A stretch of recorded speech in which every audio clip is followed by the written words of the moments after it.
Assalamualaikum warahmatullahi wabarakatuh. Innal hamdalillah nahmaduhu wa nasta'inuhu wa nastaghfiruh wa na'udzu billahi min shururi anfusina wa sayyiati a'malina. May yahdihillahu fala mudilla lahu wa may yudlilhu fala hadiya lahu. Wa asyhadu an la ilaha illallah wahdahu la syarika lah. Wa asyhadu anna Muhammadan abduhu wa rasuluh. Allahumma salli ala Muhammad wa ala ali Muhammad. Allahumma anfa'na bima 'allamtana wa 'allimna ma yanfa'una wa zidna ilma. Ma'asyiral muslimin rahimani wa rahimakumullah. Melanjutkan pembacaan Minhaj Al-Firqatin Najiyah wa Ta'ifatil Mansurah karya Asy-Syaikh Muhammad bin Jamil Zainu rahimahullah ta'ala. Masuk dalam pembahasan mafasidus syirki wa adraruhu, kerusakan-kerusakan syirik dan bahaya-bahaya daripada kesyirikan. Kata Syekh, inna li syirki mafasida wa adrara kasiratan fi hayatil fardi wal mujtama'i ahammuha. Sesungguhnya kesyirikan itu ada kerusakan dan bahaya yang sangat banyak dalam kehidupan pribadi ataupun kehidupan masyarakat. Kemudian ahammuha, paling pentingnya. Pertama, asyirku mahanatun lil insaniyah. Kesyirikan itu merendahkan derajat manusia. Jadi menjadikan derajat seseorang itu hina. Innahu ihanatul likaramatil insani. Syirik itu menghinakan kemuliaan manusia. Wa in hitatu liqadrihi. Kemudian menurunkan martabatnya. Wa manzilatihi, dan kedudukannya. Faqad istahlafahu Allahu fil ardi wa karamahu wa alamahu al asma'a kullaha wa sahara lahu ma fis samawati wa ma fil ard jami'ah. Maka sungguh Allah Subhanahu wa taala itu telah mengkuasakan manusia di bumi. Ini keistimewaan manusia. Kemudian Allah muliakan manusia. Allah ajarkan semua nama-nama. Semua nama di bumi itu Allah ajarkan kepada manusia. Ini sekeliling kita ini sudah berapa itu? Semuanya kita bisa memberikan namanya. Kemudian Allah tundukkan untuk manusia apa yang di langit dan apa yang di bumi semuanya. Binatang-binatang yang besar itu semuanya itu Allah tundukkan kepada kita. Allah tundukkan kepada kita. Wa ja'ala lahu siyadata ala kulli ma fi hadzal qaun. Dan Allah jadikan untuk manusia kepemimpinan atas segala apa yang di alam semesta. Walakinnahu jahilan nafsahu wa ja'ala ba'da anasiri hadzal qauni ilahan ma'budan. Tapi karena kebodohan manusia, dia jadikan sebagian unsur dari alam ini sesembahan yang disembah, yang dia tunduk kepadanya. Coba kita ulas. Manusia Allah istimewakan. Satu, dikuasakan di bumi, dimuliakan. Dari seluruh makhluk itu paling mulia manusia itu. Kakinya sama dua, matanya sama dua, tangannya sama dua. Yang lain diserupakan dengan kita, itu pelecehan kepada kita itu. Misalkan ada kera, kowe iki kaya kethek lho. Kita marah itu. Walaupun kata-katanya kaya. Lah kok kaya kethek? Lagi sikile padha loro. Matanya juga dua, tangannya juga dua. Kita marah itu kenapa? Karena karamahu, Allah muliakan kita. Yang menunjukkan kita dimuliakan, semua utusan Allah dari kalangan manusia. Enggak dari kalangan jin, enggak dari kalangan para malaikat yang diutus untuk menyampaikan risalah kepada manusia. Allah muliakan. Allah ajarkan semua nama. Bahkan di surat Al-Baqarah itu, ketika Allah perintahkan malaikat menghabarkan nama-nama, ambi'uni bi asma'iha ula'i in kuntum shadiqin. Coba kamu habarkan nama-nama semua itu kalau kamu jujur. Ya, la ilma lana illa ma 'allamtana. Ya Allah, kami nggak punya ilmu kecuali apa yang kamu ajarkan. Mulianya manusia, semua nama di muka bumi Allah ajarkan. Semua yang di muka bumi ditundukkan. Tadi kita kasih contoh. Sampai binatang yang besar. Tunduk itu sama manusia. Sama manusia. Ganas. Saya tadi iseng-iseng itu ulo kobra gede. Itu sama orang bisa ditundukkan itu. Walaupun ya kalau kelas kita orang wani. Ya, kecil aja kita pakai gebuk. Tapi kalau orang yang ahli, Masya Allah. Semua yang di muka bumi Allah tundukkan. Allah tundukkan. Allah jadikan manusia kepemimpinan di alam ini. Tapi karena dungu, karena bodoh, menjadikan unsur alam sebagai sesembahan selain Allah yang dia tunduk, menghinakan diri kepadanya. Kan aneh. Orang paling mulia, makhluk paling mulia, tunduk kepada yang hina. Makanya merendahkan martabat. Yang saya pernah kasih contoh. Di Solo ada kerbau Kiai Slamet. Itu manusia yang mulia. Saya pernah lihat itu. Kasih makan kepada kerbonya itu. Selesai kasih makan, monggo. Lo karo kebo kok monggo. Mbok uncalke itu sambil mbok pisau-pisau dipangan itu. Oh, nanti pangan kono. Kebo lunga-lungu. Ya.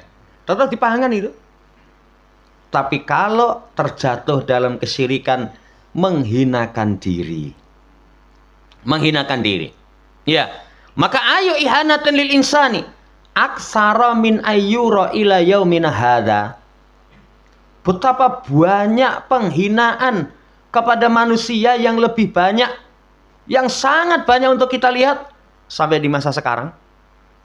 Itu sampai mi'atu malayin. Ya, miliaran. Ratusan juta. Contohnya ratusan juta dari manusia di India. Ya'budunal baqar. Mereka menyembah sapi. Padahal sapi itu Allah ciptakan lil insani litahdimihi. Untuk berkhidmat kepada manusia. Ya, wa yasaiha. Apa Pak fungsi sapi khidmatnya kepada manusia? Kalau zaman cilik bajak sawah.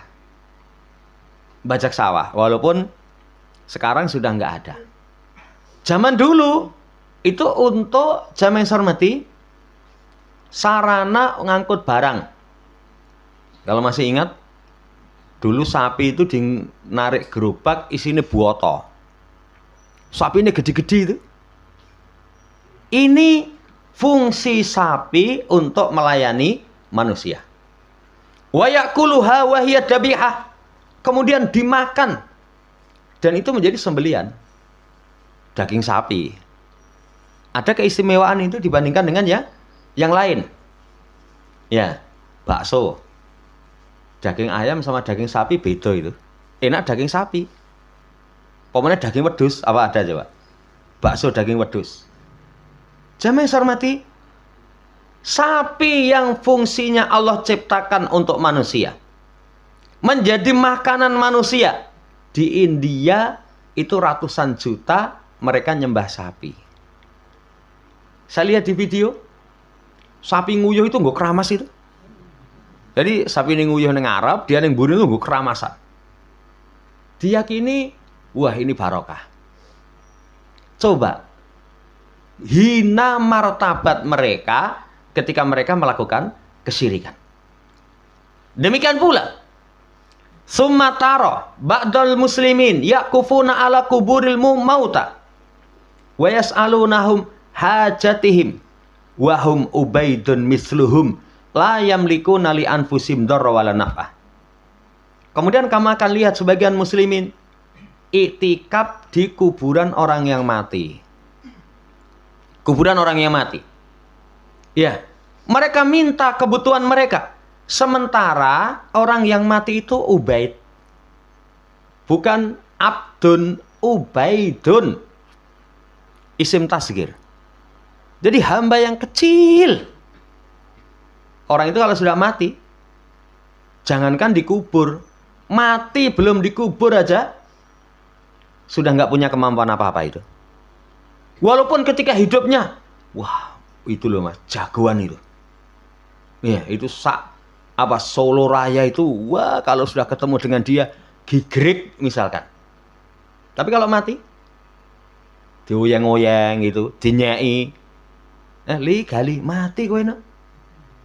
Itu sudah nggak bisa bales itu, nggak bisa bales.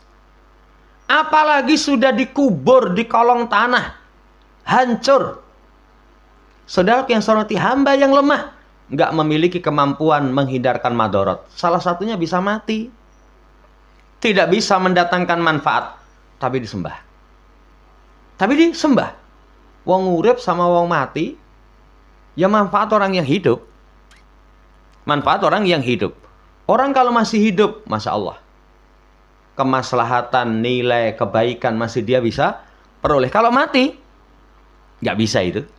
Makanya kata Nabi SAW, idza mata ibnu Adam, in qata'a anhu amalu illa min salasatin. Kalau anak Adam mati, terputus semua amalannya kecuali 3. Orang kalau sudah mati, nggak bisa sholat, nggak bisa misalkan ngaji, nggak bisa baca Quran, nggak bisa dzikir. Sudah. Saudara yang saya hormati, orang hidup nyembah kepada orang yang mati, martabatnya hancur. Martabatnya jatuh. Ini kesyirikan itu menghinakan kedudukan manusia. Demikian pula Fal Husain radhiyallahu anhu lam yastati ayyamna'a an nafsil qatla fa kaifa yadfa'u an ghairihil bala'a wa yajlibun naf'a. Syekh kasih contoh sekarang Al Husain. Di mana disembah? Di Iran, Karbala. Itu disembah, dimintai semua hajat kebutuhan. Husain sendiri radhiyallahu ta'ala anhu nggak mampu menolak, menghalangi dari dirinya kematian. Ketika dibunuh sama orang yang jahat, Husain nggak mampu menghindari itu. Dirinya sendiri nggak punya kemampuan. Masa dimintai untuk menghilangkan bahaya dari orang lain, untuk bisa memberikan manfaat. Orang yang melakukan kesyirikan rendah martabatnya. Wal amwat sekarang yahtajuna li du'ail ahya wa nahnu nad'u lahum wa la nad'uhum min dunillah. Sekarang orang yang mati. Orang yang mati itu mereka butuh doa orang yang hidup. Butuh doa orang yang hidup. Orang itu kalau mati, apa yang paling dibutuhkan dari orang yang hidup? Doa. Makanya lihat kita kepada orang tua kita setelah meninggal, bukan dengan mengirimkan makanan. Nyo Pak, Mbok, biyen senengmu sate kambing nyo tak teri. Enggak itu. Enggak. Bukan, wih biyen zaman urip kesukaannya makan buah ini tak kasih. Enggak. Tapi yang paling dibutuhkan, Allah maghfir lana wali walidaina. Orang yang mati, mereka butuh doa orang yang hidup. Kami doakan kebaikan untuk mereka. Bukan kita mintai. Bukan kita mintai. Makanya orang kalau sudah melakukan kesyirikan, hina. Wong mati kok dijelui. Ya, bahkan di masa sekarang, doa kepada orang yang mati banyak sekali. Orang awam itu, kalau pada kondisi tertentu nyekar.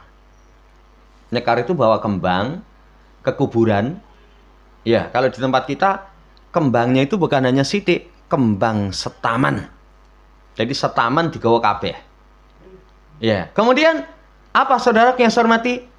Nyekar itu keyakinannya kasih sajen kembang biar bisa komunikasi dengan arwah orang yang mati. Setelah itu, Pak Mbok pengestonono, iki arep ujian, ini arep bangun rumah.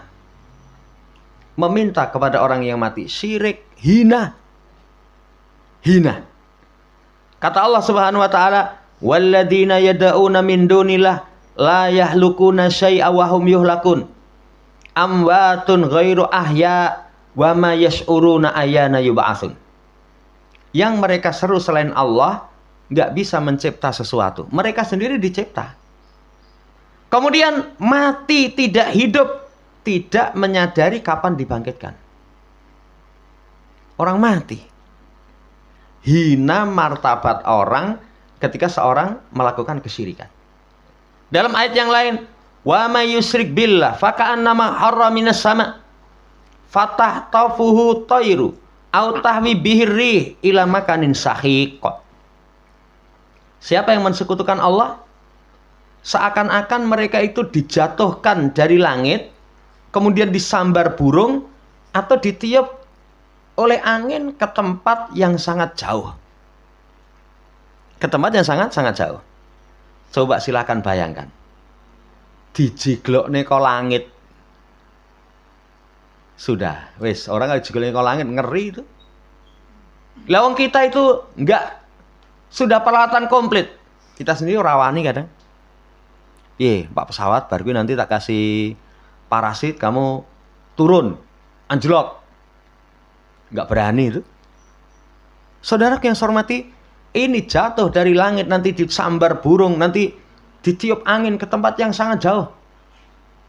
Hina seorang yang melakukan kesyirikan. Poin pertama, bahaya kerusakan dari syirik itu menghinakan martabat manusia. Makanya tidak ada orang yang lebih hina dibandingkan dengan orang musyrik. Orang musyrik paling hina, nggak ada nilai sama sekali. Karena kedudukan mereka mulia, tunduk kepada sesuatu yang sangat rendah. Wallahu ta'ala alam. Yang kedua, kerusakan syirik asyirku wikrul khurafati wal abatili. Kesyirikan itu sarang khurafat. Khurafat itu dongeng cerita yang tidak nyata, hanya sekedar khayalan. Hanya sekedar khayalan. Dan kebatilan-kebatilan. Maka li'anna alladhi ya'taqidu biwujudi mu'asirin ghairullah biwujudi mu'asirin ghairillah fil kaun minal kawakibi awil jinni awil asbahi awil arwahi yusbihu akluhu musta'idan likuli khurafatin wa tasdiqin kuli dajjal.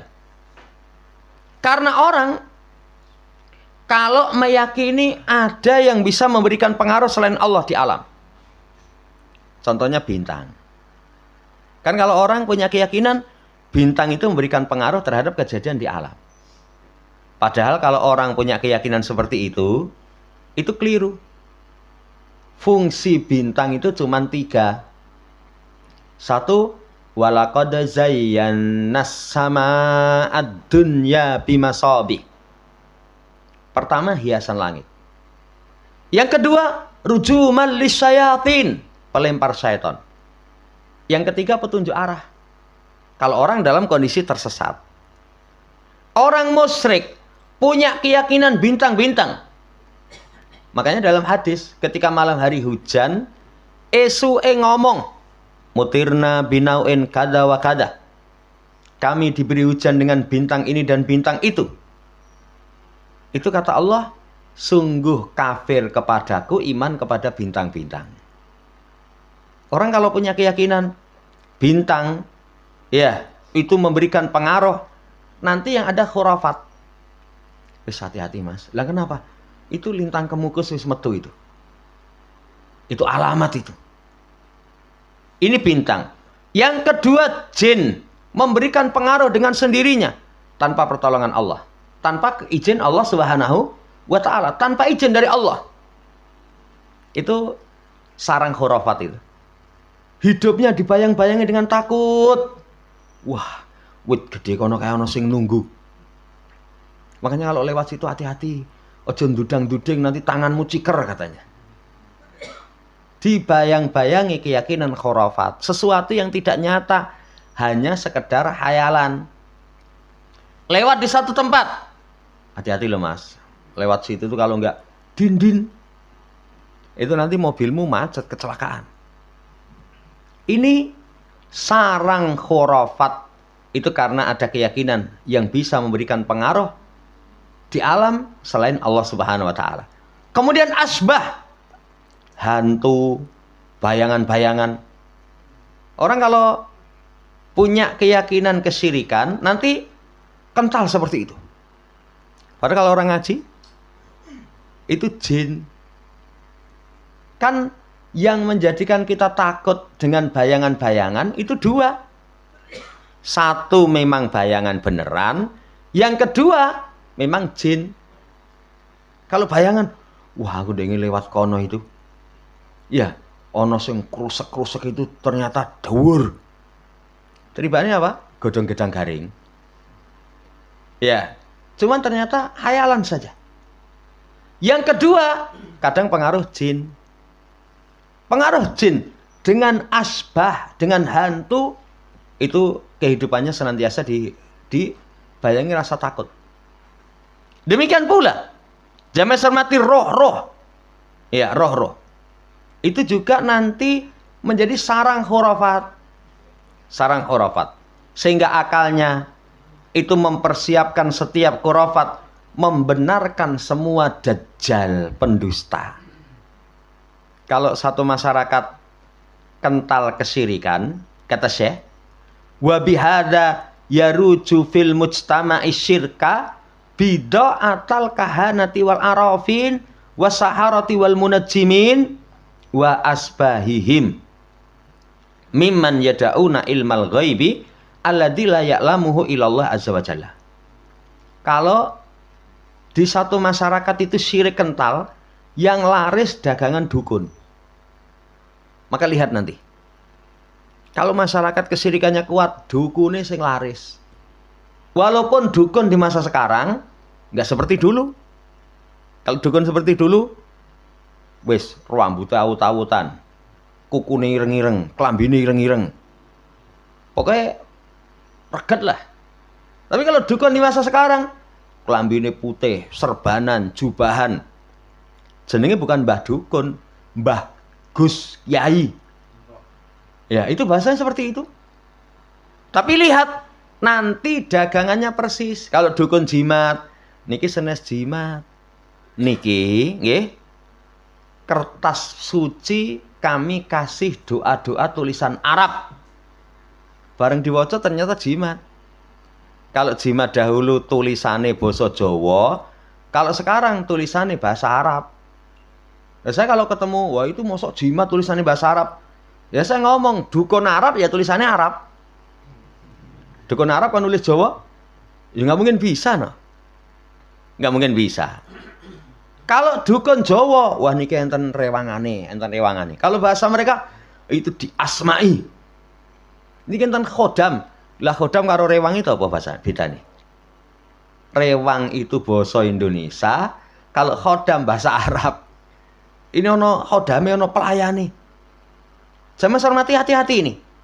Yang laris dagangan perdukungan, tukang sihir, ahli perbintangan, itu yang laris.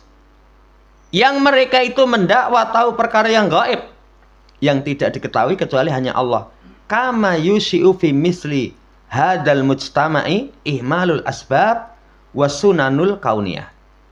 Sebagaimana nanti dampaknya yang tersebar di semisal masyarakat ini, nanti sebab diremehkan sunnah kauniyah ora digagas. Saya kemarin baca, bener apa enggak? Jadi Selat Bali dengan mana itu kalau dikasih jembatan, itu nanti dari sisi kemaslahatan duniawi lebih bisa dicapai.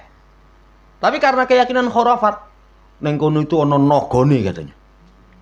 Naga itu melarang untuk jangan sampai ini digabung ke. Akhirnya enggak itu. Jadi sebab-sebab kauniyah itu dibuang. Kenapa? Karena keyakinan khurafat. Keyakinan khurafat. Nah ini orang musyrik itu sudah. Kalau diajak mikir, sudah kalau keyakinan syirik, otaknya sudah buntu. Mereka nggak mau. Mereka tidak mau. Kayak orang Arab, bulan Safar. Itu diyakini sial. Otak mereka itu sudah kondisi syirik itu, sudah nggak bisa menerima nasihat, sudah nggak bisa menerima kebenaran. Karena kesyirikan. Karena sesuatu yang jelas-jelas menyelisih akal itu kalau sudah musyrik, nggak ditompo kok. Sering kita dengar kisah Nabiullah Ibrahim alaihissalam. Tatkala menghancurkan berhala-berhala orang musyrik. Kan semua dihancurkan kecuali yang paling besar. Ya, begitu mereka pulang melihat Tuhan mereka luluh lantak hancur, mereka langsung, ini mesti pokali Ibrahim ini. Dipanggillah Ibrahim, kemudian ditanya, apakah kamu yang melakukan ini Ibrahim? Apa jawaban Ibrahim? Bal fa'alahum kabirum hada. Itu yang paling gede ngamuk. Kalau nggak percaya, takonono. Kalau orang waras, iya kok iso ngomong ya. Mosok reca iso ngamuk. Kalau orang waras, jamaah hormati, itu langsung astagfirullah, saya tobat, tibane kleru. Tibane kleru. Lah kayak sekarang itu kan khurafat banyak. Nih, kayak saya dulu reca ngladak gitu, kalau itu anggere sepur lewat krungu itu langsung noleh itu. Lah nek apa krungu? Walaupun dikasih sajen itu rupane sangar, nggak bisa itu. Kalau jalur Tawangmangu itu ada patung Semar, itu ternyata juga diyakini khurafat. Sampai ada orang luar Jawa itu datang sampai ke situ karena apa? Saya dapat wangsit untuk ke lereng Lawu, katanya ada patung Semar. Itu kalau zaman dulu, bisa kan Solo Tawangmangu terkenal Langsung Jaya. Wah, di Langsung Jaya ning kono ngebel kuwi, Semar kuwi krungu, langsung diduding itu katanya. Tapi namanya orang musyrik. Saudara yang saya hormati, walaupun akal mereka itu sudah dipatahkan alasannya, tetap mereka tidak mau. Karena memang dungu. Ini kerusakan yang kedua. Jadi, sarang khurafat itu sumbernya karena kesyirikan. Yang ketiga, apa bahaya kesyirikan itu? Syirik itu dulmun adhimun. Kedoliman yang paling besar. Ya, pertama, dulmul lil hakikati, dulmun lil hakikati. Mendolimi kenyataan. Coba kenyataannya. Ya. Li'anna a'dhamal haqa'iq alla ilaha illallah. Kenyataannya tidak ada sesembahan yang benar kecuali Allah. Tidak ada Rabb yang benar kecuali Allah. Coba apa ada selain Allah yang bisa mencipta, mengatur, memberi rizki, menghidupkan, mematikan, mendatangkan manfaat, menolak madarat? Ora ono.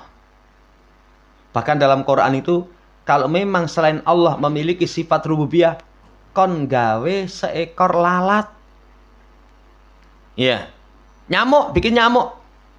Walau dubabah. Ternyata nggak bisa itu. Nggak bisa. Hakikat yang nyata, nggak ada Rabb selain Allah. Coba, hukum yang benar. Apa ada selain hukum Allah? Apa ada selain hukum Allah? Nggak ada. Nggak ada hukum selain hukum Allah Subhanahu wa ta'ala.